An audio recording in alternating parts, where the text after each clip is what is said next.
उन लोगों का जैसे हर साल झारखंड मुक्ति मोर्चा जल जंगल जमीन की बात करता है, भारतीय जनता पार्टी आपका देश को नंबर 1 करने का बात करती है, कांग्रेस बहुत दिन अपना राज किया। ये तीनों का राजकाज आम जनता देख चुकी है। आम जनता इन लोगों से, इन पार्टियों से उब चुकी है। अब जनता चाहती है कि एक परिवर्तन आए। युवाओं को जिस तरह से छाला गया है, ठगा गया है, रोजगार नहीं दिया गया, या रोजगार नीति, शिक्षा नीति, नियोजन नीति कुछ भी नहीं है झारखंड में, जिस वजह से यहाँ पलायन बहुत ज़्यादा है। इन सबको रोकने के लिए एक टाइगर जयराम महतो, जो आज निर्विवाद रूप से एक झारखंड का नेता है, हर युवा का तो नेता है ही है, हर उम्रदार लोगों का भी उसका, जैसे मेरे उम्र के लोगों का भी उसका समर्थन है। उसने हम लोगों पे भरोसा करके यहाँ पे हमें कैंडिडेट बनाया। तो यहाँ युवाओं के साथ साथ हर वर्ग के, हर उम्र के लोगों का भरपूर समर्थन, भरपूर प्यार मिल रहा है। एक नया चेहरा है आप अभी इस कोलान क्षेत्र में, तो क्या लग रहा है, कितना अपने जीत को लेकर कितना आश्वस्त कर रहे हैं? जी हाँ, राजनीतिक दृष्टि से भले ही मैं नया हूँ, लेकिन जिस तरह से हम लोगों ने हासा भाषा का 22-23 साल से हम लोग आंदोलनरत है, हमारे खासकर तो मेरा अपना जाति समुदाय के बीच में मेरा अच्छा खासा पहचान है।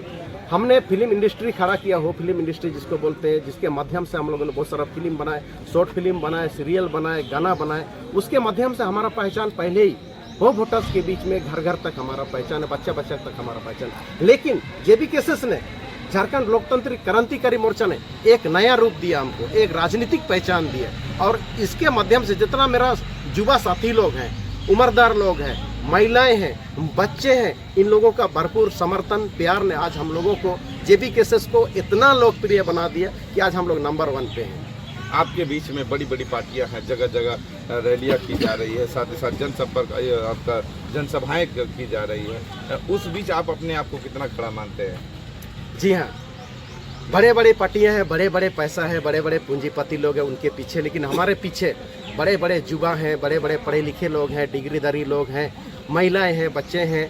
और अपना जीत के प्रति इन लोगों का समर्पण, इन लोगों को कभी मैंने एक दिन तेल नहीं भर दिया। इन लोग अपना पॉकेट से निकाल करके, अपना गाड़ी से खड़ी धूप में, जिन जिन लोगों को व्यक्तिगत रूप से मैं नहीं जानता हूँ, इतना बड़ा 14.5 लाख वोटर्स हैं, 14.5 लाख वोटर्स में ना जाने कितने लोग आज जेबी केसेस के लिए खट रहे हैं दिन रात, नींद को नींद नहीं, रात को नहीं, भूख को भूख नहीं, प्यास को प्यास नहीं करके। तो यही हमारा जीत हमें मंजिल तक आज पहुंचा चुकी है, दरवाजे तक हम लोग पहुंचे हैं।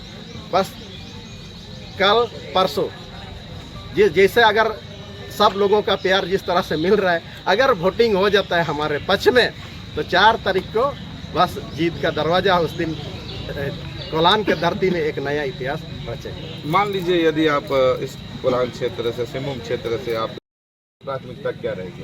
पहला प्राथमिकता, जिस तरह से यहाँ से 1978 से आज तक मुजू डैम एरिया में लोग डर डर के पलायन करके मजबूर है। बाकी डैम क्षेत्र से अगर बाहर देखेंगे, सबसे ज़्यादा अगर पलायन बेरोजगारी के कारण अब सिंहभूम के लोग कर रहे हैं। अब देखिए, एक तरह इंडस्ट्री क्या, पूरा इंडस्ट्री हब बन गया। आदित्यपुर औद्योगिक क्षेत्र में 1200-1300 कंपनियां बैठ गया, फिर भी यहाँ के लोग पलायन करने को मजबूर है। अब किरीबुरु नोवामुंडी एरिया जाइए, वहाँ माइंस का अपना एक सीरीज है, वहाँ पर स्थानीय लोगों को रोजगार नहीं है, उन लोग पलायन करने को मजबूर है। जिस एरिया में माइंस है, उस एरिया में डीएमएफटी फंड, जिसको माइंस एरिया में खर्च करने के लिए है, लेकिन माइंस एरिया के लोगों का अगर जीवन स्तर देखिएगा, ना वहाँ शिक्षा है, ना स्वास्थ्य है, ना उन लोग का जो जीवन स्तर रहन सहन का बहुत ही निचले स्तर का। तो ये डीएमएफटी फंड कई हजार करोड़ रुपए जमा करके ये डीसी डीडीसी क्या साबित करना चाहते हैं, ये सारे फंड हम लोग जनहित में खर्च करने, सबसे पहले ये है। तीसरा ये है कि हो भाषा को हम लोगों ने बहुत, अभी आपको बताया कि 20-22 साल तक इसके लिए आंदोलन किया, हो भाषा को आती अनुसूची में शामिल करना, ये बहुत चिर प्रतित ये मांग है। अभी से नहीं, जब हम लोग बिहार सरकार के समय से, उसी समय से हो भाषा को आती अनुसूची में शामिल कराने का हम लोग मांग रहे हैं। जैसे झारखंड अलग हुआ, हम लोगों ने आंदोलन शुरू किया 2003 में।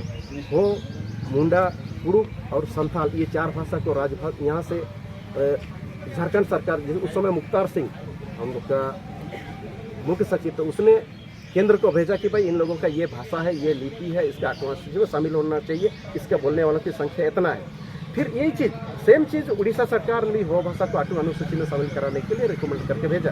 हो भाषा एक ऐसे भाषा है जो दो राज्य सरकार इसको अनुमोदन करके केंद्र को भेजा, उसके बावजूद भी अभी तक ये आठवीं अनुसूची में शामिल नहीं हुआ। लेकिन अब हमारा जैसे कि झारखंडी भाषा खतियान संघर्ष समिति के साथ जुड़े, तो झारखंडी भाषा में और भी भाषा है, वो भाषा के साथ साथ जो आठवीं अनुसूची में अर्हता रखता हो वैसे भाषाओं को भी आठवीं अनुसूची में शामिल कराने का प्रयास रहेगा। तो क्या इस बार भी चुनाव में विस्थापन का मुद्दा रहेगा? जी हाँ, ये विस्थापन का बहुत बड़ा मुद्दा है। ये विस्थापित जैसे कि एक तो विस्थापन एक आपका डेमडुबी क्षेत्र से जो सरकार इन लोग को जानबूझ करके विस्थापन कर, और दूसरा पलायन जो है, बेरोजगारी का जो पलायन हो रहा है उन लोगों को रोकना। इस कड़ी में एक चीज़ जोड़ना चाहूँगा, जिस तरह से हम लोग कौशल विकास योजना जो है सरकार यहाँ पे चलाती है, लेकिन जब लोग ट्रेनिंग कर लेते हैं, कौशल उन लोग का आ जाता है, उन लोग को यहाँ पे नौकरी नहीं रहता है, किसी को बेंगलोर भेजता है, किसी को चेन्नई भेजता है।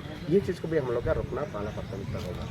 सर, हमारे इस क्षेत्र में फिलहाल राजनगर क्षेत्र में 124 गांव ऐसे हैं जो डूबी क्षेत्र में आते हैं। आज भी वहां के लोग काफ़ी त्रस्त है। इस पर अभी तक कोई समाधान नहीं हो पाया कि डैम बनेगा या नहीं बनेगा। उस पर जेबीकेएसएस क्या चाहती है, या जेबीकेएसएस की क्या विचारधारा है इस पर लेकर? जी हाँ, हम लोगों ने डैम डूबी क्षेत्र के लोगों को आश्वस्त किया है कि यदि हम लोग यहाँ से संसद में जीत जाते हैं तो सबसे पहले ये काम करेंगे कि आज तक याचिका यहाँ से दायर नहीं हुआ कि डैम को रद्द कराने के लिए, हम लोग डैम को रद्द कराएंगे। याचिका दायर करेंगे, हाई कोर्ट से लेकर के सुप्रीम कोर्ट जाएंगे। एक नंबर ये है। दूसरा, हम लोगों ने लोगों से वादा किया है कि यदि हम लोग संसद बनते हैं, यहाँ डीएमएफटी फंड में कई हजार करोड़ है। यदि जिस तरह से संतोष कुमार सोनी ने हाई कोर्ट में केस किया था, उसने कहा है कि ये 6000 करोड़ रुपये खर्च हो चुका है डैम के नाम पर, अभी तक डैम क्यों नहीं बन रहा है। हम लोग चाहते हैं कि ये 6000 करोड़ रुपये डीएमएफटी फंड में जो कई हजार करोड़ रुपए, 6000 का बात नहीं, यहाँ लाख करोड़ यहाँ पे जमा है, वहाँ से मात्र 6000 करोड़ रुपये हम लोग केंद्र सरकार को वापस करेंगे और कहेंगे कि भाई आपका पैसा वापस लो और ये डैम को रद्द करो। ये तीसरा ये है कि जैसे हम लोग जीत जाते हैं, इस बात को हम लोग लोकसभा में रखेंगे कि मानवाधिकार के तहत वहाँ इतने जान, उसके बाद उन लोगों का अपना शासनदेवी जो एक पहचान है, उसके बाद उन लोग का अपना पूजा स्थल जो जायरा है, देसावली है अपना, इन सारे चीज़ अगर इन लोग डूबेंगे तो साथ साथ इन लोग का ये पहचान डूब जाएगा, और इन लोग अगर कहीं जाएंगे तो फिर संगठित रूप से नहीं रहेंगे। इन लोग का सामाजिक सुरक्षा का सबसे बड़ा सवाल है। इन सारे चीज़ों को वहाँ पर रखेंगे। चौथा ये है कि मानवाधिकार के तहत हम लोग राष्ट्रीय मानवाधिकार आयोग हम लोग लेटर लिखेंगे, जो अभी तक कोई भी, चाहे वकील से यहाँ का आम जनता चाहिए पढ़ा लिखा लोग, कोई ने भी ये राष्ट्रीय मानवाधिकार को लेटर लिख करके या चिट्ठी लिख करके ये नहीं बताया कि यहाँ के लोग अगर डैम अगर बनेगा तो अभी 150 गांव के लोग कहाँ जाएंगे, क्या करेंगे, उन लोग का फिर भविष्य क्या होगा। ये सारे चीज़ को हम लोग वहाँ पे लिखेंगे। चलिए, बहुत बहुत धन्यवाद सर जुड़ने